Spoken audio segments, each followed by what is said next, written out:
Hopefully we have some sound. Oh my goodness. Okay. All right. Oriented now that we're live. Apparently my previous setup was working and I just wasn't able to tell on the back end. So I'm sorry for the confusion because it looks like both on YouTube and on Facebook there was some live activity previous for this evening, but I didn't actually broadcast anything. My apologies for that. The learning curve here is apparently sizable for me, but I want to thank you for joining me. For those of you who are joining me live, if you want to pop on and let me know if you can hear me and see me okay, that would be great.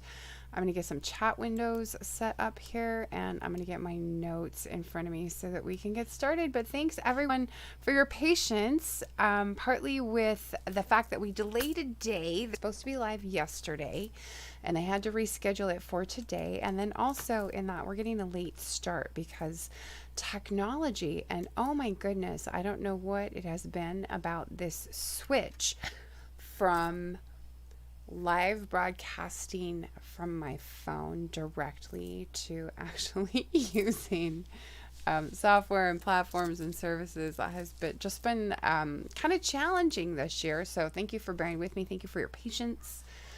It looks like I have my YouTube chat window situated and now, okay, my Facebook chat window. That way, if anyone is joining from the Facebook group Sidereal Insights, please feel free to let me know if you can hear me and see me okay there. But welcome, I'm Phaedra. I'm the astrologer and artist of Mystick Physick Astrology. And in my practice, I use Western Sidereal Astrology. So I'll be working with a Fagan Bradley Sidereal Zodiac tonight. And the idea with what I do, really, my aim is to how you can consciously use the energy of the transiting planets to affect your life in a positive way. And that's all in pursuit of reconnecting with your soul purpose and remembering why it is you came to begin with, and using what we can tell from the astrology coming to be proactive about what steps we take in our lives to align with that astrology. And so one of the ways we do that is through these full moon. At the new moon, we set intentions, and at the full moon, we let go of things that we've outgrown or that just aren't serving us any longer in our journey. And so tonight with the new moon in Taurus, that's exactly what we're going to be doing. And so thank you for joining me. I'm going to get my notes going. So really, that's kind of the idea, that just as the full moon is a great time to let go of things that aren't serving you any longer, the new moon is a time for conception. It's a time for planting a seed, often for something that will emerge more fully into your experience at the next full moon in that sign, which is generally 6 months down the road, or sometimes just at the next full moon, which is usually about 2 weeks later. So in this video, what we're going to do is walk through the practice of identifying what it is that we want to manifest in our lives in relation to Taurus, and where Taurus falls in our sidereal natal chart, what house Taurus occupies. And we want to get clear about the outcome that we want for that house, and we'll set intentions around that outcome tonight, with an eye towards taking action here in a couple days as the first light of the new moon emerges. That's generally the best time to be making your initiation towards whatever it is you're wanting to begin at a given new moon. Okay. And we are moving into eclipse season with this new moon, and that's something to kind of be cognizant of as we're making our plans, as we're setting intentions. I want to thank you for joining me as we explore these themes, Taurus themes of personal values and self-worth. Perfect time also for Venus retrograde to be making an appearance. Why appreciation and gratitude are so important in manifesting what it is we want. And then we're going to set intentions and tap into this new moon and Taurus energy, even though the ruler of the new moon happens to be retrograde. The idea being we want to use this new moon to help manifest greater security in our life in alignment with the energies of Taurus, right? So grab a pen and paper, grab your sidereal natal chart, or at least know your rising sign. And together we're going to use this new moon to set a new intention around something that we want to experience, to enjoy, potentially around some kind of pleasure. Okay. If you need to get your sidereal natal chart, I did not, excuse me, include a link in the description, partly because of the technical issues. We did have a link in the description at one point, but because I had to shift gears partway through getting set up to, I don't think for the live broadcast there's a link in the video description right now, but I will add one later. But just go to mystickphysick.com/sidereal tools. It's SIDEREAL tools. And there's a calculator you can plug in your birth information and you can get a copy of your sidereal natal chart for free. So what we're going to do in the first part of this video is dive in talking about this particular new of it. In part 2 of our broadcast, what we'll do is we'll explore what house this is falling into according to a rising sign and what the themes of that house will be. And then in the third part of the broadcast, what we'll do is we'll explore a little more in depth the Taurus archetypes and themes, and we'll get to some prompts that you can use in setting intentions for this particular new moon, which is very, very exciting. Okay, and it looks like our live feeds are good. Looks like we have comments in place. And if you're catching the replay, if you have questions or comments during the broadcast or as you watch, please leave them in the comments below the video. I do come back around and answer those questions as much as possible.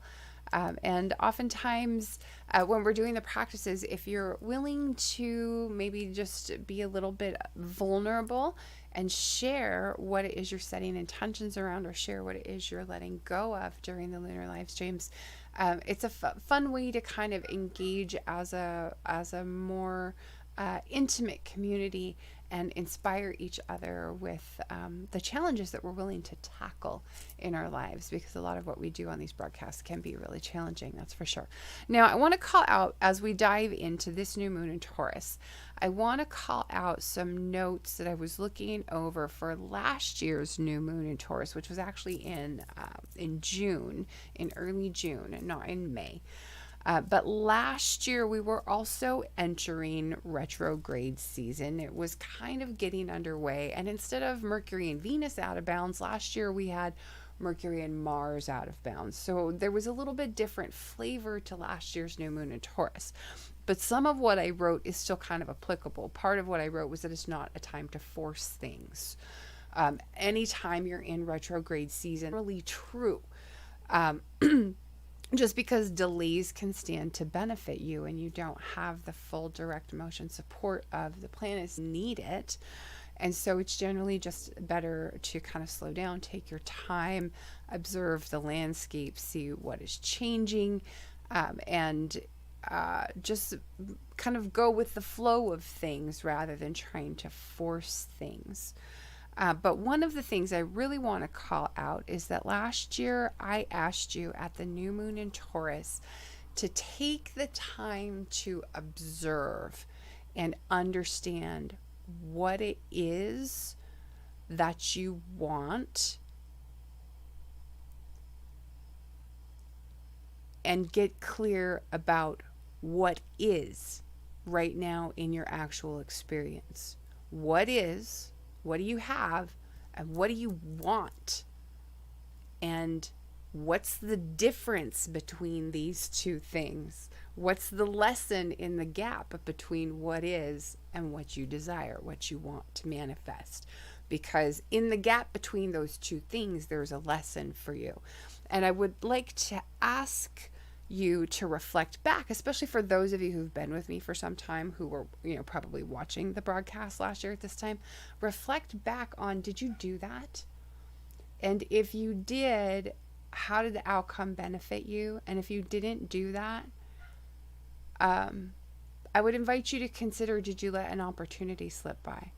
Would you potentially be in a better place now if you had taken the time to examine what is versus what you want and try to find the lesson in the gap? And I kind of want to invite you, even if you weren't with me a year ago when we had this new moon in Taurus, to kind of play with this same concept as we move forward from this new moon in Taurus. Okay. But that caught my eye when I was looking back at last year's notes about the new moon in Taurus. And I really thought, oh, what a good point to kind of reflect on. I don't know about the rest of you, but I usually do my intention setting in my moon gazing journal. And because I have all of them in one place, what I can do is take the time to go back to last year's new moon in Taurus and go, okay, what did I set my intention around? How did I visualize that? What was my ideal outcome? Did I take the time to explore that gap and identify that lesson and integrate it? I would encourage you, if you don't keep your intention settings in a notebook, find a notebook and dedicate it just for that task, because then you're able to go back and do these kind of look backs and examine, have you come as far as you wanted to? Have you made the progress that you were hoping for? Have you been engaging with the work, right? Those are all good questions to be exploring. With this new moon in Taurus, let's kind of set the stage. Excuse me, for the transits that we have going on right now. We have Mercury in Taurus since May 9th. And Mercury in Taurus is an opportunity to really give voice to your desires and to really state your priorities, especially around what it is you really want, right? This goes back to the question, or the conversation around being clear about what is and being clear about what it is you really want and what's the gap between those two things. Mercury in Taurus gives you an opportunity to mentally spend time analyzing that gap, to integrate and to identify and integrate the lesson, right? Because Mercury is about how we understand and how we integrate knowledge and information and what kind of outputs we take from those inputs. So use Mercury and Taurus in this way. Do that exercise and then use Mercury's transit through Taurus as that opportunity to really give voice to your desires. Now, Mercury is going to be out of bounds for a good chunk of this transit. He went out of bounds May 16th. It's going to be out of bounds until June 10th. We have Venus out of bounds for just a few more days until June 1st. So Mercury, we've been talking about Venus out of bounds on the Sidereal Insights Astro Updates broadcast, and I would encourage you to maybe go back and catch one of the last two where we talk about that. If you need kind of a refresher on it, we'll touch on that a little bit further into the broadcast. But with Mercury out of bounds, I really kind of want to get up to speed on this because we haven't talked about it in several months. So Mercury out of bounds is an experience that inclines us to kind of innovative thinking, especially in fields where we have a need for a skill of analysis or problem solving or communication, any Mercury ruled types of activities that we might engage in. But on the flip side, with Mercury out of bounds, it's really easy for us to become obsessed with stories and attached with stories. Now, this could be stories in literature, it could be stories in film, like maybe you just something because it's just gripping you so much and you can't let go of the characters or the plot or something. But we can also even become obsessed with the stories that we tell about our own lives in our own heads, the stories that we tell about our own experience, right? And so be aware of this particular expression. Excuse me.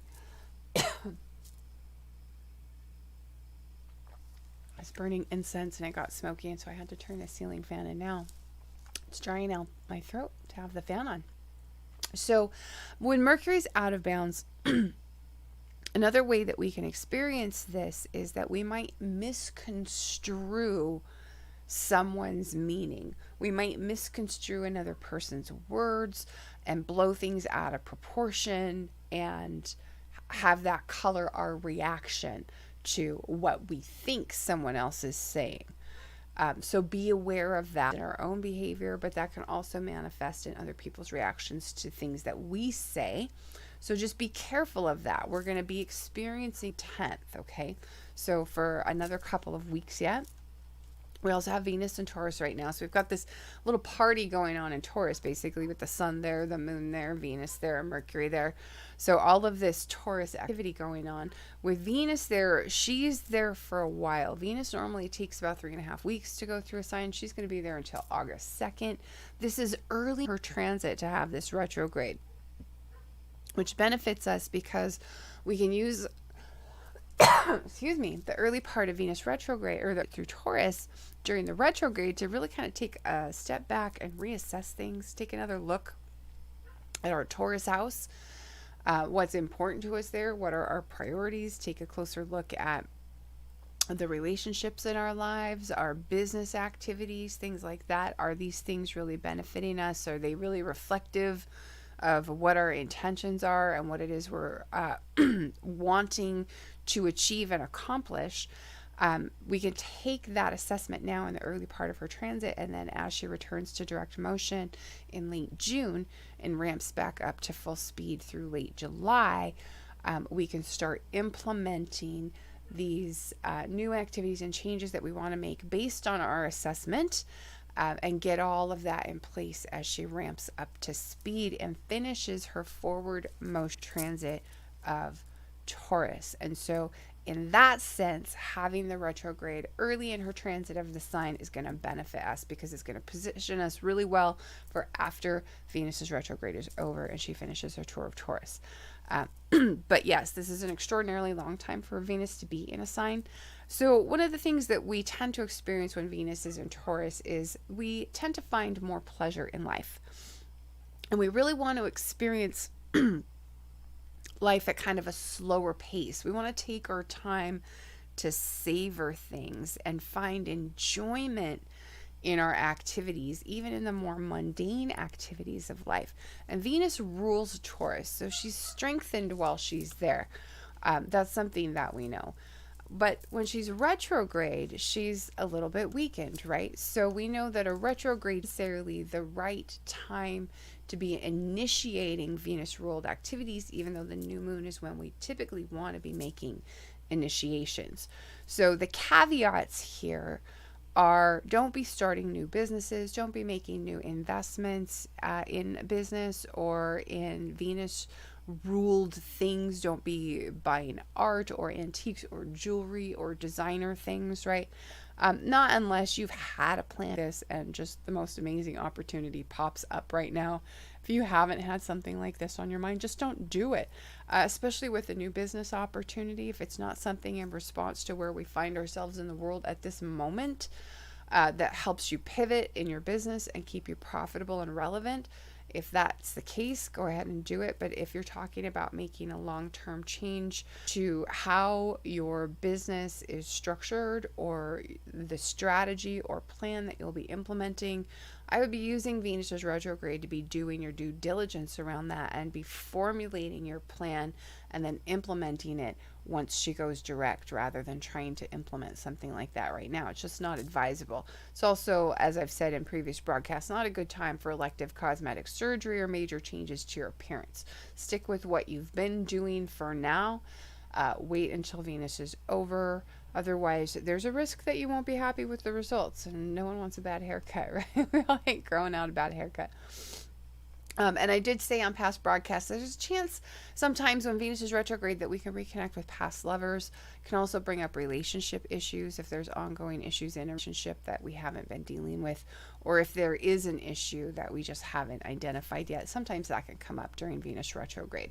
But really, the important way to use a Venus retrograde transit is to really get clear about your priorities. Use this time to reevaluate and reassess your priorities, your values, your personal values, your relationships, if you have a business or business ventures, business partnerships, especially around your career. It's really time to get clear on what's truly, truly important to you and what isn't.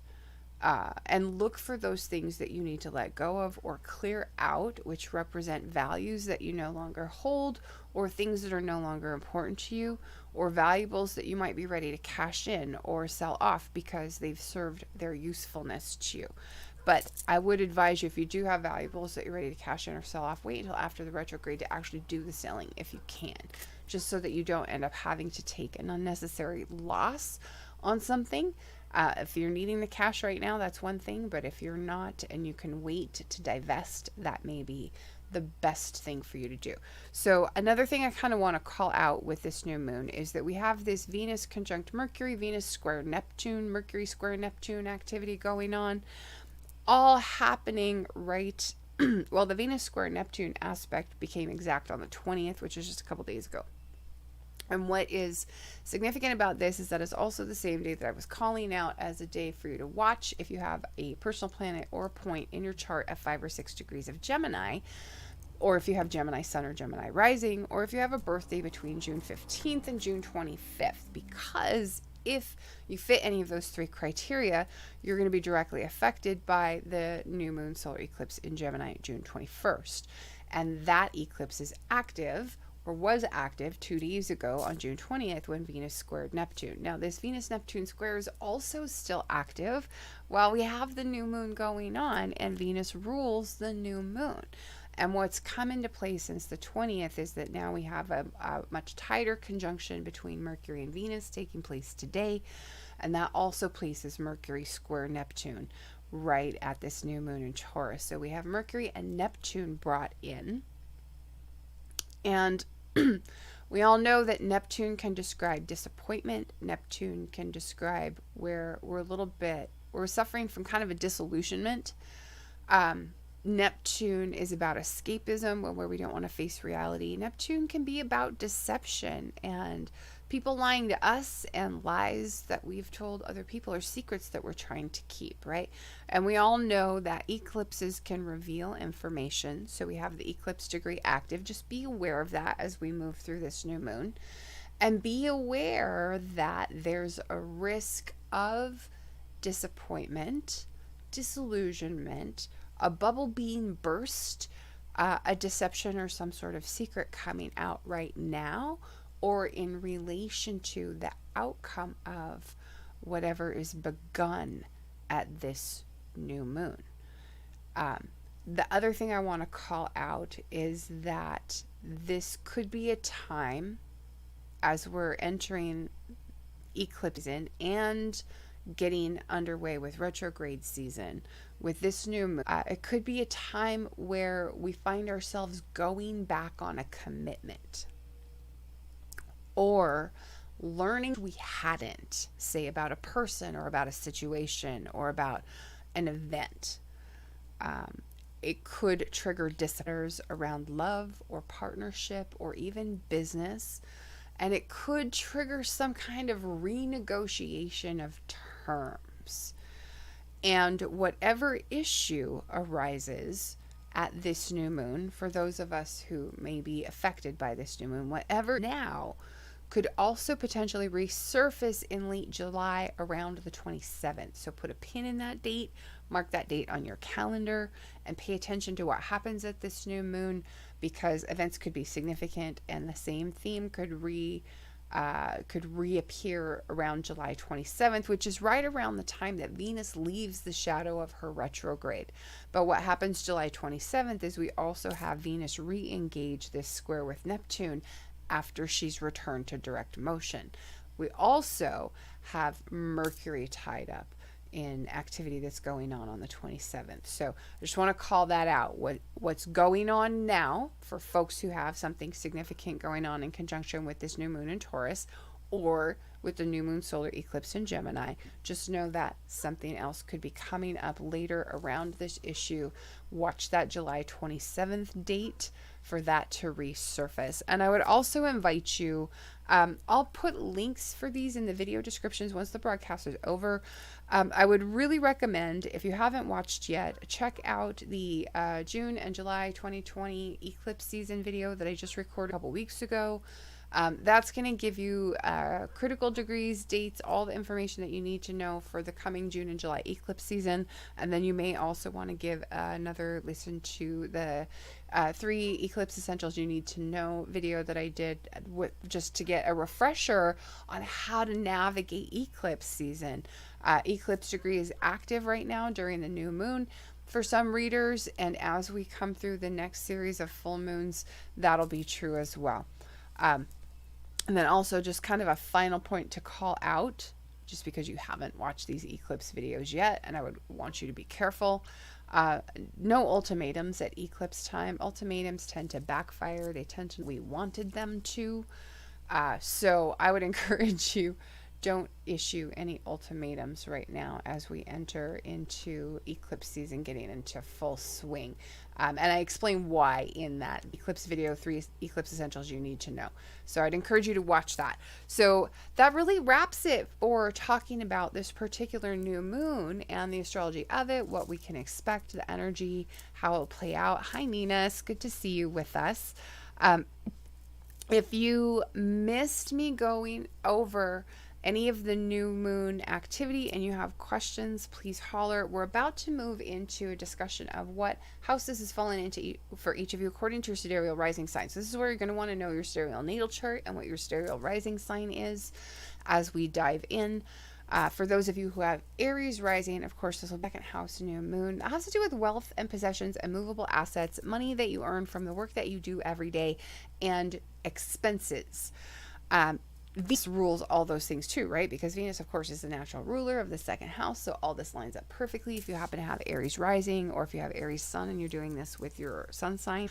What I want to call out, and I like to call this out for every sign when it has its second house new moon, making an initiation, a new moon in your second house that leads you towards increasing your income, adding to your income, whether that's starting a side hustle or needing a way to set up some sort of passive income stream for yourself, or even asking your boss for a raise.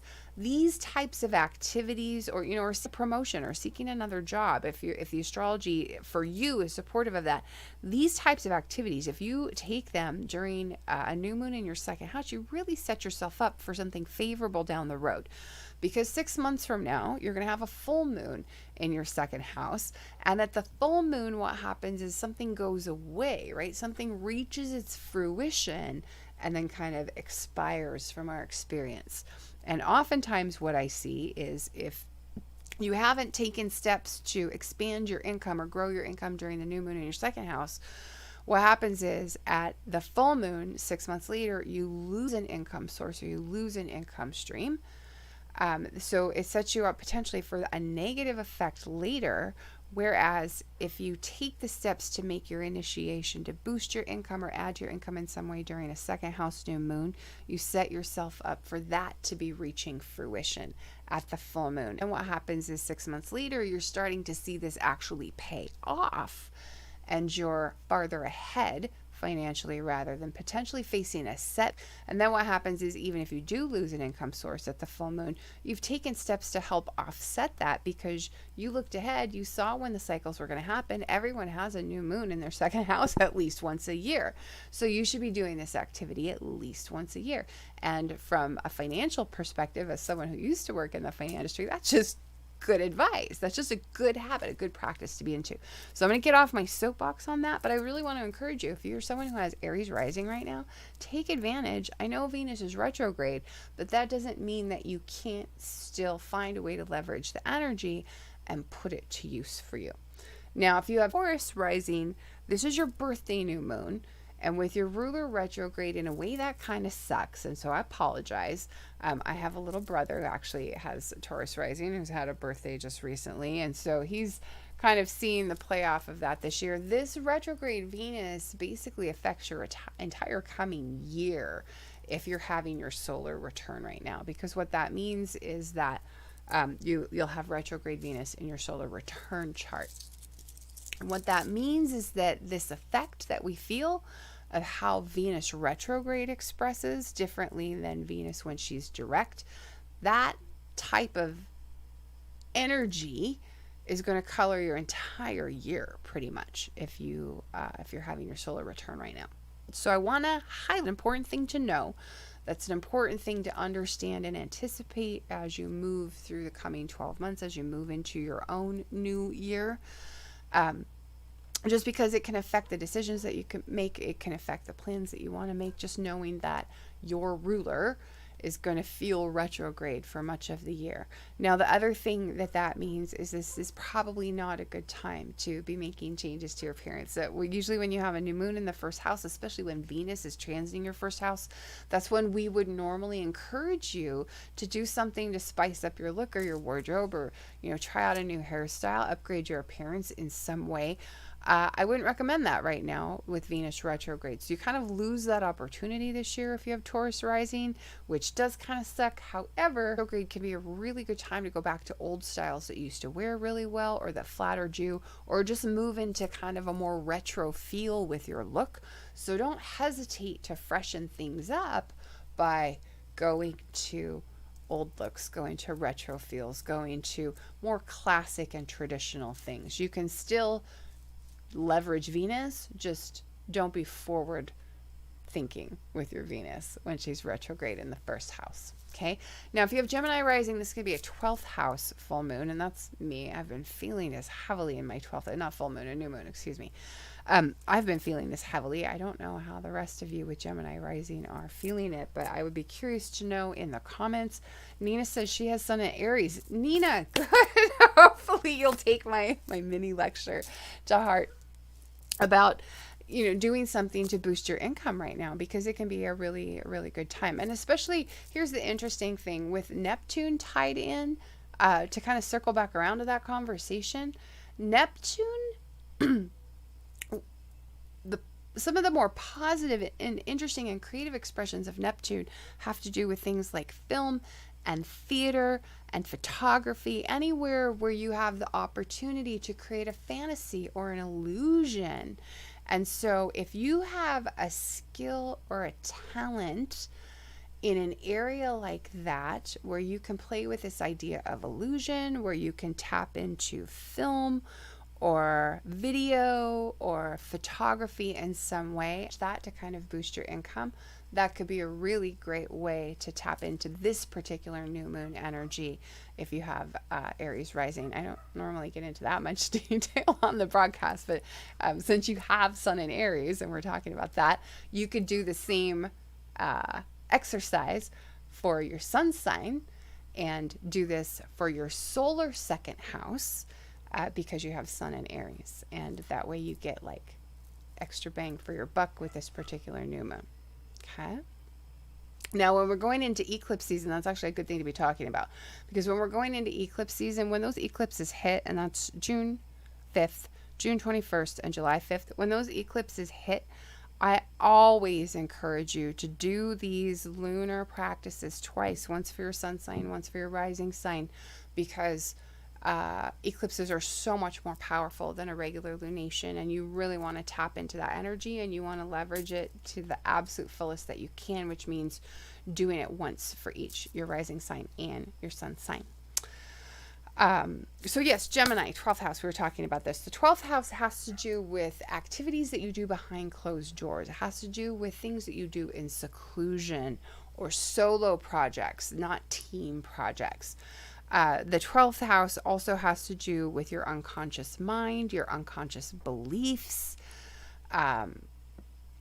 highly personal projects or private projects, your spiritual practices, your meditation practices, and of course, institutions of seclusion as well.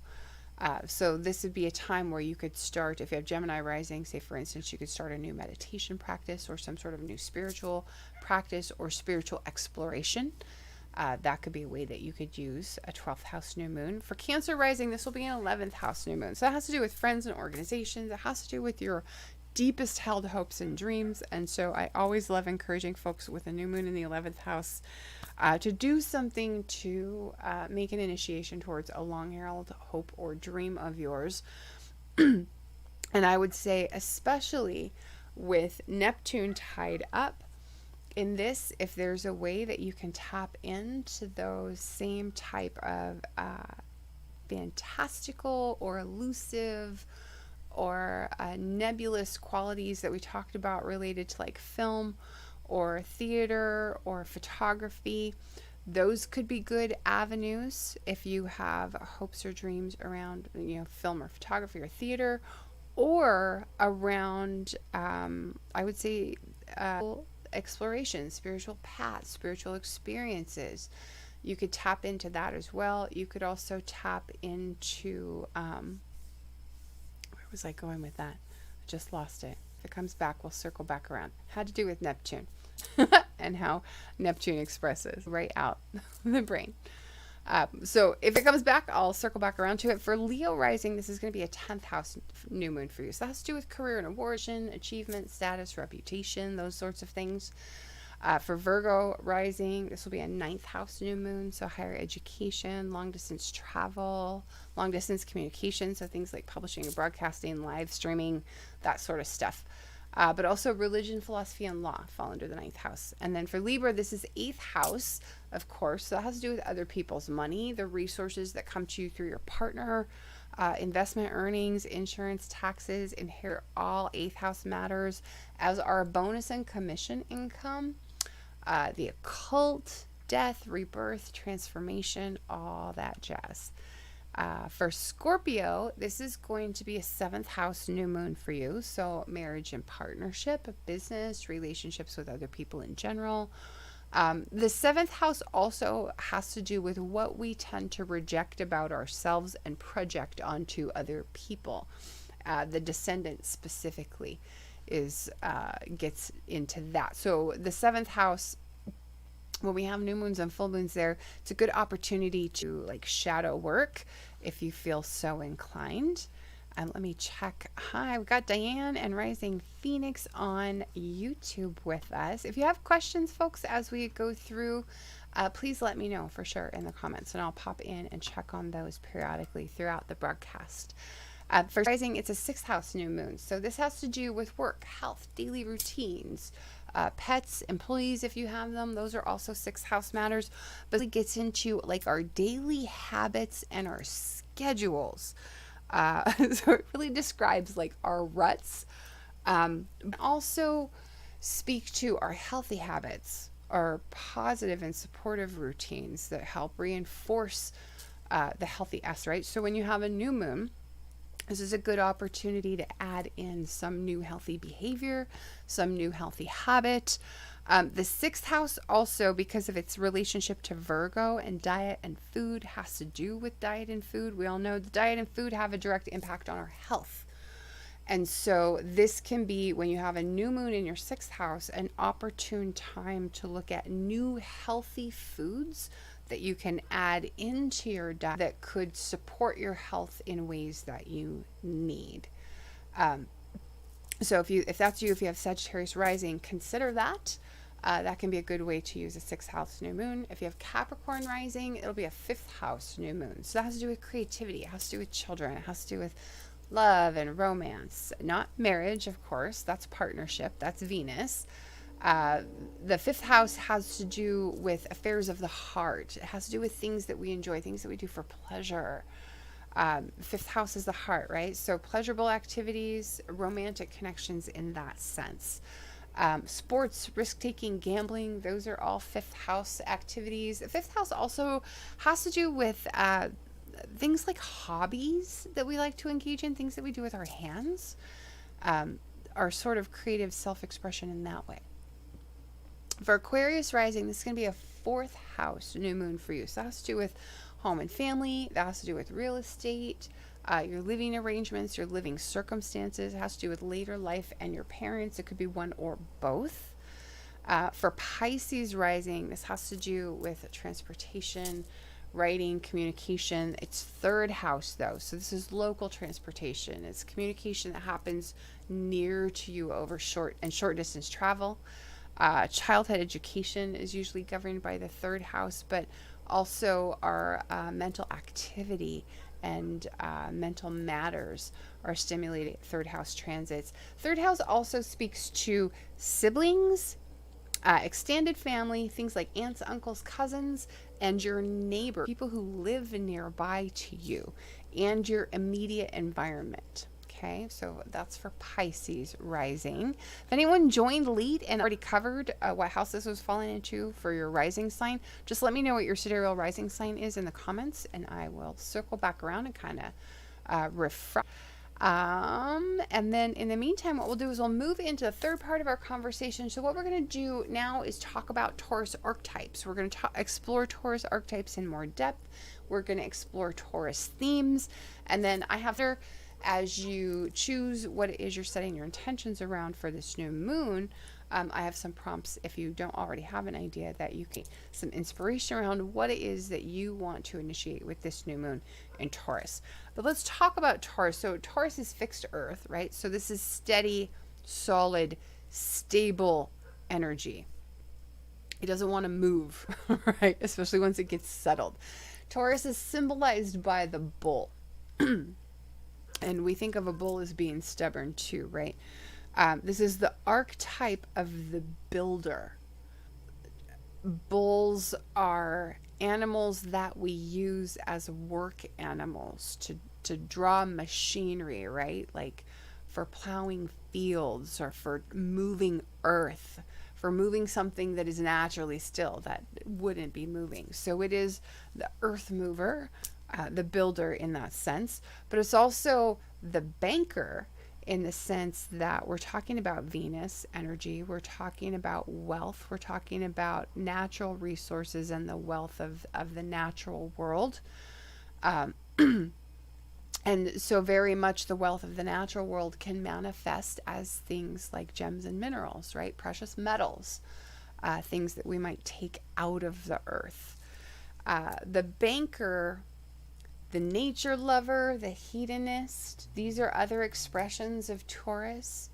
The musician, so think very Venusian type themes, especially around harmony or pleasure or enjoyment, sensuality. But when I say sensuality, what I mean here is what we experience through our senses, how we interact in our body, our meat suit, right, into the material physical plane, and what comes up at that moment where our meat suit meets the physical world through, say, the act of eating and tasting something, or smelling a particular smell, or feeling a texture like a fabric or hair, or the way someone's hand feels on our skin. So it has to do with senses. So when we say that Taurus is sensual in that we mean sensual as in the five senses: see, sight, sound, smell, taste, touch, that sort of thing. Now let's talk about some other keywords and themes of Taurus too.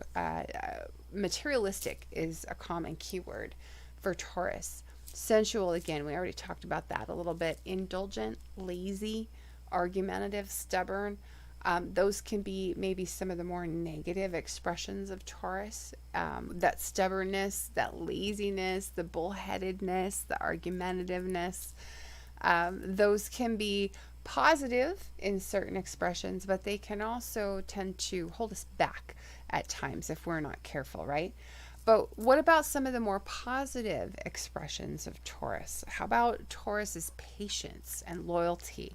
Has a very enduring quality, right? Taurus is very tranquil and also very abundant type of energy.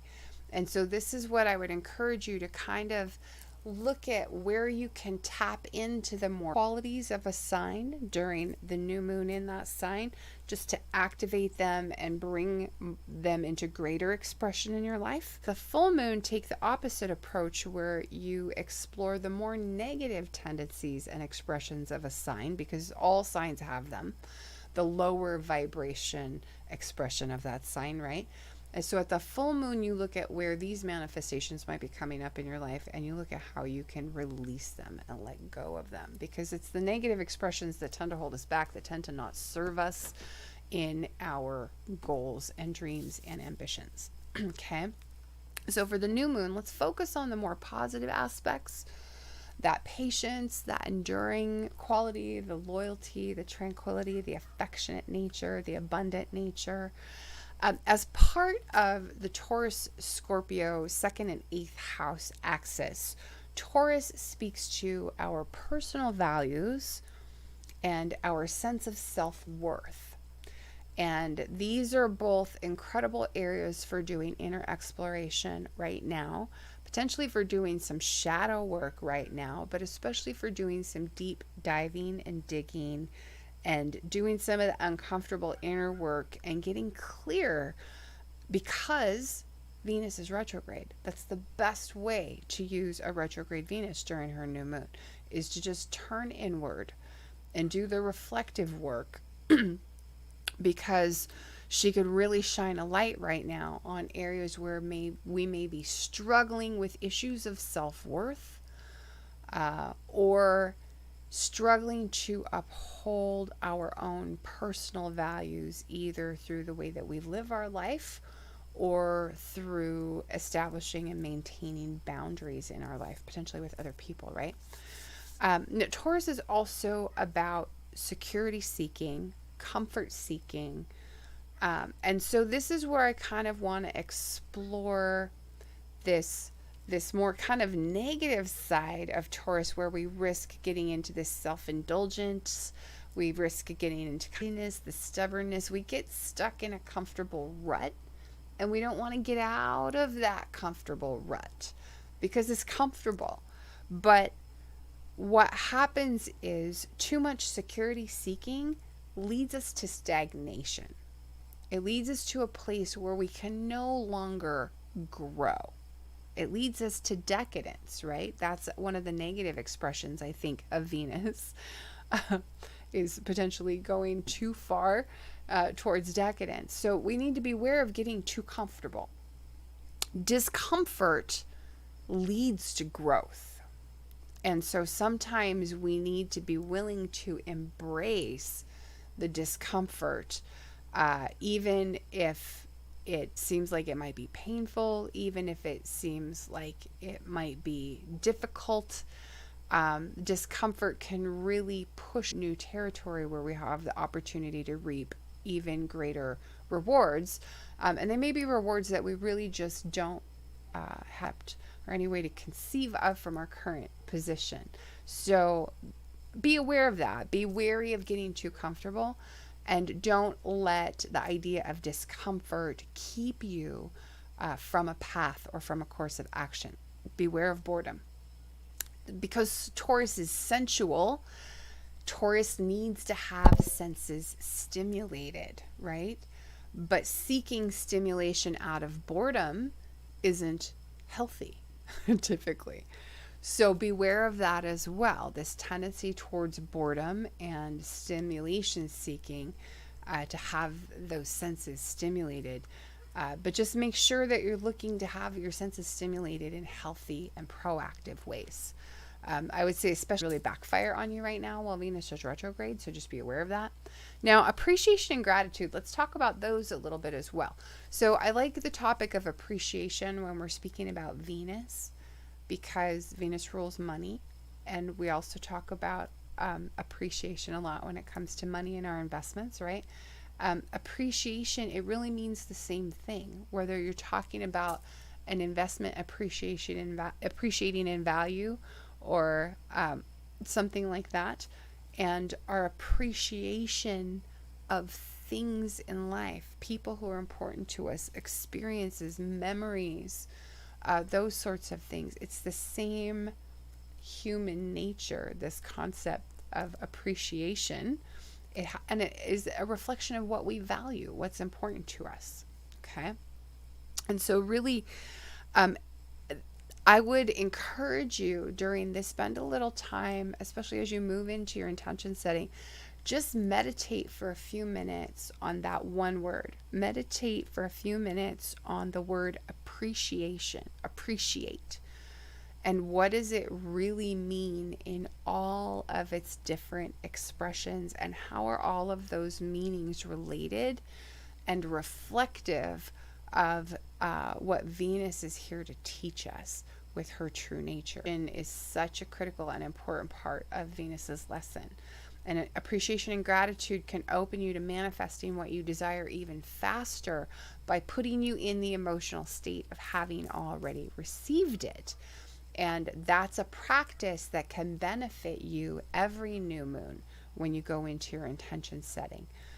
Stepping into that place of appreciation and gratitude as you do your visualizing, as you are writing out your intentions, experiencing, calling up that feeling of appreciation and gratitude as you're taking your first actions towards what it is that you want to manifest, it'll be powerful. And so what I want you to do tonight, grab your pen and paper. I'll recap these prompts for anyone who might be joining late. But what I want you to be thinking about as you are moving into your intention setting is, have your values and priorities, is your life still in alignment with them?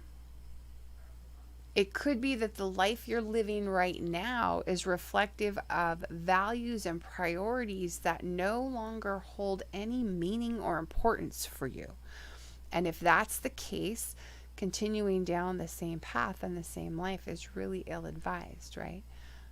It's probably time to be thinking about making some changes. And those changes really should be geared around, what is it that you truly desire right now? For where you are at this point in your life, what is it that you really want with your life and with your future? And what changes do you need to make to set you on that path? What ideas do you need to challenge around your own self-worth? How can you see those ideas in a new light? So this is also a place maybe for some contemplation or some meditation. What new ways can you honor your own contributions? How are you maybe undervaluing your own contributions?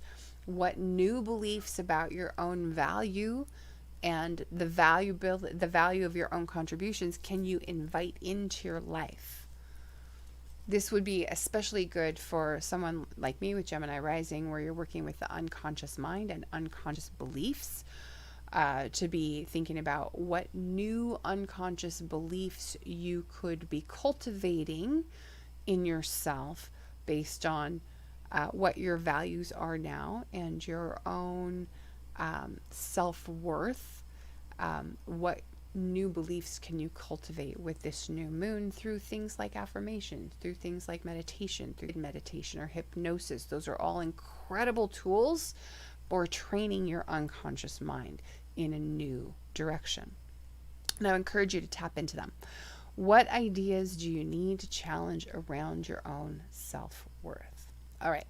So if you were to do this, if you were to challenge those ideas, if you were to honor your own contributions or see them in a new light, or cultivate your own value or self-worth, how will this reinforce or reflect your values as they are now? Or how will you live your values in the manifesting of it? What new values can you honor through whatever initiation you make with this new moon? And then I would encourage you to create an affirmation around that, especially for doing self-worth work. The affirmations can be huge for supporting self-worth work. Mirror work can be huge for self-worth work too. So if self-worth work is something that you're going to be undertaking for yourself tonight with this new moon, grab a mirror, do some mirror work along with it. That can be really powerful. So what I would encourage you to do, grab your pen and paper, write down your intentions around what you want to manifest. Be as specific as you can. Specificity helps.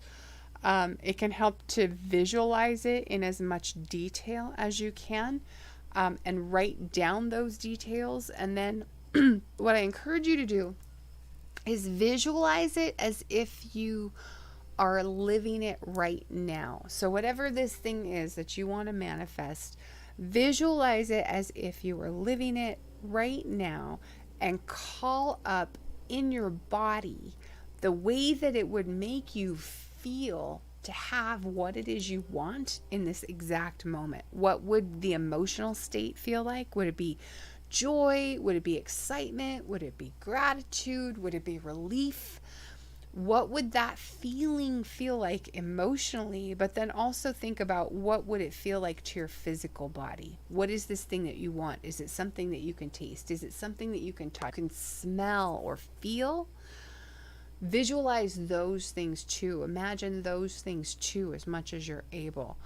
And make genuine gratitude and appreciation part of what you are calling up in your body, And if you need to, use another sheet of paper or use the back side of the piece of paper that you have to draw out what it is you're visualizing.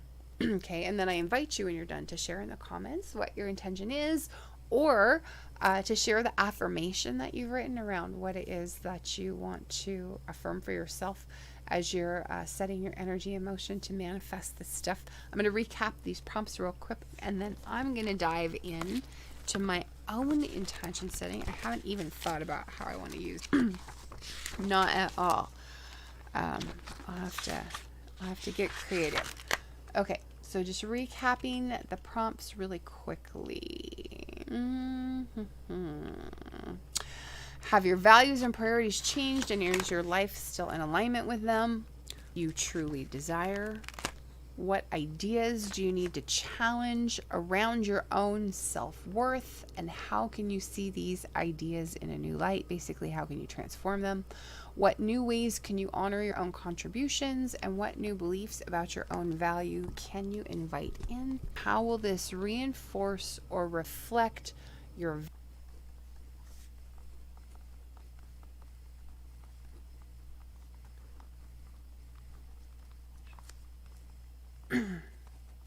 excuse me.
If anyone needs more time, let me know in the comments.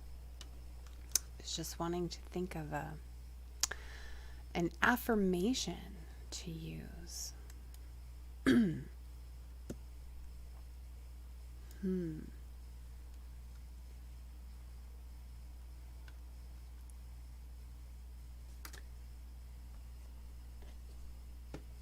Maybe I'll look through my old affirmations and find one that fits.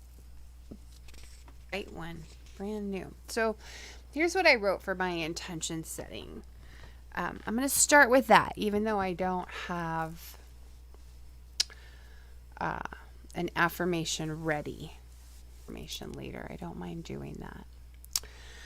So here's what I wrote. I have Gemini rising. For me, this happens in the 12th house. So I wrote that it's my intention to use this new Taurus to explore my own inner beliefs in more depth about my own self-worth, so that I may identify ways to support both building new beliefs and integrating new values. Basically to support building new beliefs around self-worth. And integrating any new values that I've identified that I have now in my life that I might not be living in full expression of, right?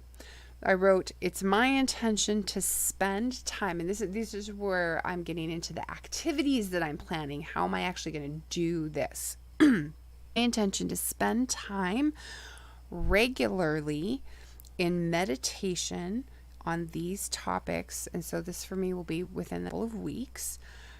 Spend time meditating regularly on these topics, and to couple that with a journaling as a way to identify those values and beliefs most ripe for change, and curate a collection of guided meditations and hypnosis tracks that will support cultivating these new values and beliefs. So that's the intention that I've set for myself for this new moon in Taurus. But as an example of what we're supposed to do with this exercise is only partially complete, because if I were really doing this all the way, I would also be spending some time getting clear on, well, what's really the outcome that I want? What is the ultimate effect of building these new belief systems into my unconscious mind? What is the ultimate outcome that I want to manifest as a result of around self-worth? Those are the big questions, right? So the more important work is to spend time getting really clear on, well, what is a healthy sense of self-worth?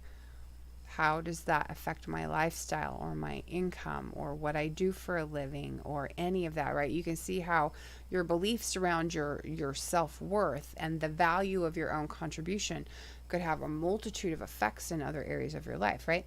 So this is the kind of work that I'm really encouraging you to do and to get detailed with, is what is that idea for you? Visualize it, get really, really clear and get really, really specific. And if you're not really clear and you're not really specific, invite in clarity and specificity to you as a way to suss out what that is, because you're not going to manifest that clarity and without that specificity. Okay? It's one of the most important things that I've learned around law of attraction and creating your own reality and manifesting what it is you really want, is that it's super important to be clear. It's super important to be specific. So I want to encourage you, do that mental exercise, because that's one of the important parts of the whole process of intention setting, is getting clear about, well, what's the outcome that we're shooting for. So I'd encourage you to do that for this particular exercise. And then, yes, like I was saying, choose some sort of affirmation that reinforces what it is you want to accomplish with your new moon, because then you can use the affirmation as you make your initiation activities in the coming weeks. You can use the affirmation to really kind of support the energy of those efforts as you make them. And let me see where we're at with my notes. Get my notes back up in front of me here. If anyone has questions or comments right now, I invite you to please share them in the comments, and I'm going to see where we're at. I think that pretty well covers it. But yeah, I'd love to hear what your intention is for yourself for this new moon in Taurus. Especially, I'm curious how you're planning on using it with Venus retrograde. To me, that's the real big curiosity point. There's a way to tap into the Venus retrograde energy even during the new moon. And for me, what this has been looking like, I don't know what it's been looking like for the rest of you in your lives. I'd be curious to know if you want to comments. For me, with Venus retrograde, this has really been about self-care and self-love, especially with it being in my 12th house. It's going within and putting myself first, because that's not normal for me. I'm pretty typically other people and their needs first. But I've really been using this Venus transit through Taurus and Venus retrograde especially to just time on myself, doing for myself, pampering for myself, taking care of myself, doing I enjoy. The other night I watched a movie that I hadn't watched in a really long time, and it was just like a junk food movie. It was just a popcorn movie, right? Like sometimes you just do that. But really, I would encourage you, especially for the inner work with Venus retrograde, that can be a really, really beneficial way to use a retrograde transit, especially at a new moon. I want to also encourage you, like I mentioned earlier in the broadcast, watch my latest video, the June and July 2020 eclipse season broadcast with the critical dates and degrees that you need to know. So in that broadcast, I cover the 2020 mid-year eclipse season. I specifically get into how to know whether or not you're going to be personally affected by any of three, count them, three eclipses we have coming. Whether, excuse me, whether that effect is going to be challenging or easy for you to navigate in your life, and what dates you're going to want to keep on, not only during eclipse season proper,